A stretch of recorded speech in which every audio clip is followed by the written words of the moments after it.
បាទសួស្តីអ្នកចំបាំងទាំងអស់គ្នាសូមស្វាគមន៍មកកាន់ការសម្រាយសាច់រឿងថ្ងៃនេះដែរយូក៏មកបន្តនៅភាគទី2របស់យើងហើយបញ្ចូលដល់សាច់រឿងកុំភ្លេចអ្នកទាំងអស់គ្នាចុច comment ឲ្យ admin ម្នាក់មួយផងអធិស្ឋានផងអ្នកទាំងអស់គ្នាដោយសារសម្លេង admin នៅថ្ងៃនេះគឺផ្ដាសាយអញ្ចឹងតើកុំឲ្យខាត់ពេលយូរជាងចូលមកដល់សាច់រឿងរបស់យើងតែម្ដងទៅសាច់រឿងនៅភាគទី2ក៏បានចាប់ផ្ដើមនៅពេលដែលចៅស៊ីនកំពុងតែដេកនោះទូរស័ព្ទរបស់គេក៏បានត្រូវគេខលមកចៅស៊ីនក៏បានដឹងខ្លួនឡើងហើយគេក៏បានយកទូរស័ព្ទរបស់គេយកទៅទទួលស្រាប់តែពេលនោះក៏មានសម្លេងដ៏ចម្លែកមួយសម្លេងមួយនោះក៏បាននិយាយមកកាន់ចៅស៊ីនថាភាពអមតៈក៏បានកាត់ឡើងសារជាថ្មីហើយវាក៏ជាកំណែដែលប្រសើរឡើងនៃអំណាចដ៏ទេវភាពនៃភ្នែកឋានសួគ៌នៅពេលនោះចៅស៊ីនគឺមិនចាប់អារម្មណ៍នោះទេក៏បានដាក់ទូរស័ព្ទរបស់គេចុះហើយគេក៏បានដេកបន្តទៀតខណៈពេលនោះទូរស័ព្ទរបស់គេក៏បានបញ្ចេញពន្លឺដ៏ចម្លែកហើយក៏បានដឹកនាំគេមកដល់កន្លែងមួយនៅពេលដែលចៅស៊ីនបើកភ្នែកឡើងគេមិនដឹងថាកន្លែងនេះគឺជាកន្លែងណានោះទេហើយកន្លែងនេះដែរគឺជាកន្លែងកម្រិតទី9នៃឋានសួគ៌ចៅស៊ីនពិតជាមិនដឹងថាតើនេះគឺជាសុបិនឬក៏ការពិតនោះទេក៏ប៉ុន្តែវាពិតជាអស្ចារ្យខ្លាំងមែនទែនខណៈពេលដែលចៅស៊ីនកំពុងតែសម្លឹងស្ថិតនៅជុំវិញខ្លួនរបស់គេនោះស្រាប់តែមានពន្លឺម្យ៉ាងក៏បានលេចឡើងហើយក៏បានលេចអវត្តមានរីម្នាក់ក៏បានដើរចេញមកអបអរទៅកាន់ចៅស៊ីនដែលចៅស៊ីនគឺស្វែងយល់ពីផ្នែកមកខាងទៀតនៃពិភពលោកហើយនាងក៏បានស្វាគមន៍ចៅស៊ីនផងដែរដែលចៅស៊ីនមកដល់ទីនេះគឺជាឋានសួគ៌នឹងឯងហើយចំណែកឯចៅស៊ីននេះវិញគេមិននឹកស្មានថាសម្រស់របស់នាងពិតជាស្រស់ស្អាតខ្លាំងមែនទែនហើយនាងក៏មានឈ្មោះថាយូស៊ីនក៏បានណែនាំទៅកាន់ចៅស៊ីនខ្ញុំគឺជាអ្នកគ្រប់គ្រងនៅទីនេះដែលមានលេខរៀង9526នៅពេលដែលអ្នកទាំងពីរចាប់ដៃគ្នានោះស្រាប់តែត្រានៅលើដៃរបស់ចៅស៊ីនក៏បានបញ្ចេញមកទីបំផុតការរងចាំរបស់យូស៊ីនគឺបានមកដល់ហើយអេដមីនពិតជាឆ្ងល់ខ្លាំងមែនទែនហេតុអ្វីបានជាអ្នកទាំងពីរមានឈ្មោះស្រដៀងគ្នាបែបនេះហើយអេដមីនសំហៅមនុស្សស្រីម្នាក់នេះថាយូលីនទៅចោះកុំឲ្យមានឈ្មោះស្រដៀងគ្នាពេកយូលីននាងក៏បានសួរទៅកាន់ចៅស៊ីនថាតើនៅពេលនេះចៅស៊ីនគឺមានសំណួរសួរគេឬក៏យ៉ាងណាការងឿងឆ្ងល់របស់ចៅស៊ីននៅពេលនេះគេគឺពិតជាឆ្ងល់ខ្លាំងមែនទែនថានេះគឺជាសុបិនឬ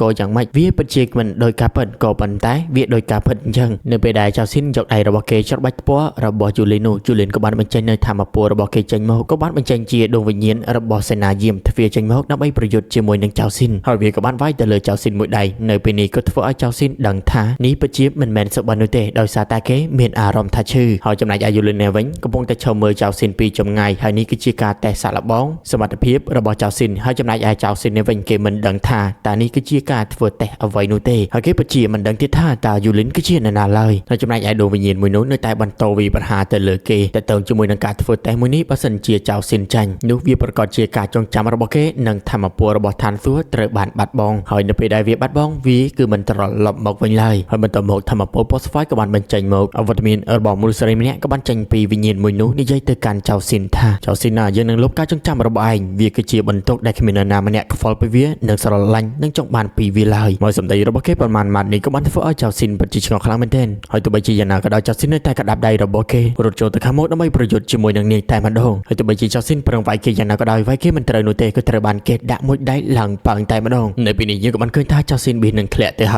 ើយគេក៏បានតោងនៅរបាំងថ្មមួយនោះជាប់នៅពេលនោះដែរមនុស្សស្រីម្នាក់នោះក៏បានដើរចេញមកនិយាយទៅកាន់ចៅស៊ីនថាពិតជាអត់ប្រយោជន៍ខ្លាំងមែនទែនក៏បានជន់ដៃរបស់ចៅស៊ីនក៏បានធ្វើឲ្យចៅស៊ីនធ្លាក់ទៅខាងក្រោមមួយសន្ទុះក្រោយមកពន្លឺពណ៌មាសក៏បានហោះចេញពីក្រោមមកវាគឺជាដួងព្រលឹងរបស់សត្វនិករាជដែលជួយសង្គ្រោះចៅស៊ីនពីខាងក្រោមវាជាធ្វើដៃរបស់យូលីននឹងឯងយូលីននេះក៏បាននិយាយថាគេឲ្យចៅស៊ីននឹងធ្វើតែជាលើកទី2ម្ដងទៀតក៏ប៉ុន្តែការធ្វើតែលើកនេះគឺជាលើកចុងក្រោយហើយគឺគ្មានលើកទី3នោះទេនៅពេលនេះក៏ធ្វើឲ្យចៅស៊ីនដឹងថានៅទីនេះគឺគ្មានច្រកចាញ់នោះទេដំណោះស្រាយតែមួយគត់គឺយកឈ្នះនាងនៅពេលនេះក៏បានសម្រាប់ខ្លួនប្រយុទ្ធជាមួយនឹងនាងបន្តទៀតតែម្ដងនៅពេលដែលអ្នកទាំងពីរប្រយុទ្ធគឺចៅស៊ីនវាយគេមិនត្រូវនោះទេហើយមីនភ្លេចប្រាប់អ្នកទាំងអស់គ្នាថាមនុស្សស្រីម្នាក់នេះគឺរូបរាងរបស់សៅយេនឹងឯងនៅពេលដែលចៅស៊ីនប្រកណ្ដាប់ដៃរបស់គេវាយទៅលើដួងវិញ្ញាណមួយនោះស្រាប់តែដួងវិញ្ញាណមួយនោះវាក៏បានប្រែក្លាយជារូបរាងរបស់មេជើងកាំងទៅវិញនិយាយទៅកាន់ចៅស៊ីនថាចៅស៊ីនតើអញកំពុងតែខ្លាចយើងតើមែនទេហើយគេក៏បានដាក់ទៅលើចៅស៊ីនមួយដៃឡើងប៉ើងហើយដេកជីងដួងវិញ្ញាណមួយនោះវាក៏បានបញ្ចេញជារណាវេទមន្តមួយនៅពេលនេះគេនឹងសម្លាប់ចៅស៊ីនតតែបានបន្តមកគេនឹងសម្លាប់ប្អូនស្រីរបស់ចៅស៊ីនបន្ថែមទៀតហើយគេក៏បានធ្វើការវិប្រហារទៅលើចៅស៊ីនតែម្ដងហើយទោះបីជាចៅស៊ីនប្រយុទ្ធយ៉ាងណាក៏ដោយគេនៅតែមិនអាចយកឈ្នះដួងវិញ្ញាណមួយនោះបានទៀតនៅពេលដែលដួងវិញ្ញាណមួយនោះប្រនៅរណាវិប្រហារទៅលើចៅស៊ីនក៏បានប្រោដៃរបស់គេទាំងពីរដើម្បីទប់ទល់ស្រាប់តែធម្មពលក៏បានផ្ទុះ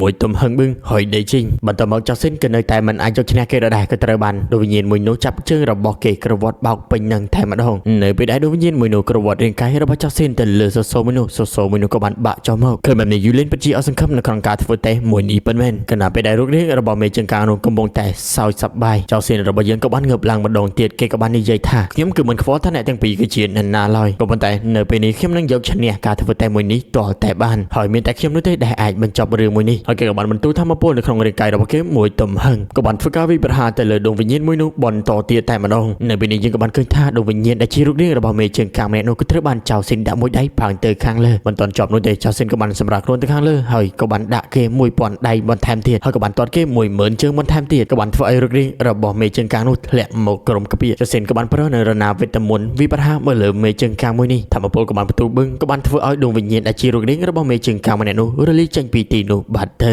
ខណៈពេលនោះយូលីននាងក៏បានដើរចេញមកអបអរទៅកាន់ចៅស៊ីនដែលចៅស៊ីនឆ្លងកាត់នៅការធ្វើតេស្តមួយនេះបានដោយជោគជ័យនៅពេលនេះចៅស៊ីនគឺខ្លាចជាអ្នកគ្រប់គ្រងនិងខ្លាចជាម្ចាស់សំណាក់ឋានសួគ៌ទៀតផងហើយយូលីននាងក៏បានប្រកល់ស្លាកសម្គាល់ទៅឲ្យចៅស៊ីនមិនតែប៉ុណ្ណោះនោះទេអ្វីដែលជាសំណល់ដែលស្ថិតនៅលើឋានសួគ៌ទាំងអស់នេះចៅស៊ីនត្រូវតែយកវាទៅកែច្នៃនិងប្រើប្រាស់វាឲ្យបានល្អហើយរបស់ដែលចៅស៊ីនកំពុងតែជីនេះវាគឺជាពពកទឹកកកពេញធានហើយរបស់ទី2នោះវាគឺជាទឹកអមតៈហើយចំណែកឯចៅស៊ីនពិតជាឆ្ងល់ខ្លាំងមែនទែនតើនេះគឺជាសំណល់របស់ឋានសួគ៌តើមែនទេហើយចៅស៊ីនគឺមិននឹកស្មានថាទឹកវេទមន្តមួយនេះគឺធ្វើឲ្យគេខ្លាចជាមនុស្សអមតៈបានទៀតផងហើយបើសិនជាគេចង់ខ្លាចជាមនុស្សអមតៈគឺមិនពិបាកនោះឡើយបន្ទាប់មកចៅស៊ីនក៏បានសម្លឹងទៅកាន់សំណល់របស់ឋានសួគ៌ទាំងអស់នោះក៏បានកឹងថារបស់ទាំងនេះគេនឹងអាចកែច្នៃបានហើយក៏អាចធ្វើឲ្យគេឡើងនឹងកម្រិតបន្ថែមបានទៀតផងចៅស៊ីនក៏បានសួរទៅកាន់យូលីនតើរឿងទាំងអស់នេះហេតុអ្វីបានជានាងជ្រើសរើសជីខ្ញុំទៅវិញយូលីនក៏បាននិយាយទៅកាន់ចៅស៊ីនថាមិនមែនជាគេជាអ្នកជ្រើសរើសឡើយក៏ប៉ុន្តែនេះគឺជាជោគវាសនាដែលឋានសួគ៌ក៏បានកំណត់ឡើងហើយគ្រប់យ៉ាងទាំងអស់គឺត្រូវបានកំណត់ទុកជាមុនរួចមកហើយទោះបីជាយូលីននិយាយណាក៏ដោយចៅស៊ីនគឺមិនយល់ពីសម្ដីរបស់នាងនោះទេយូលីននេះក៏បានបោះអ្វីម្យ៉ាងទៅឲ្យចៅស៊ីនហើយនេះគឺជាក្បួននៃការកែលម្អរាងកាយឲ្យក្លាយជារាងកាយបុរាណបន្ទាប់មកចៅស៊ីនក៏បាននិយាយទៅកាន់យូលីនថារឿងទាំងអស់នេះគេមិនទាន់គឺយល់ព្រមនោះទេហើយអ្វីបានជានាងយល់ស្របដែរខ្លួនឯងបែបនេះហើយទោះបីជាយ៉ាងណាក៏ដោយនេះជាការកំណត់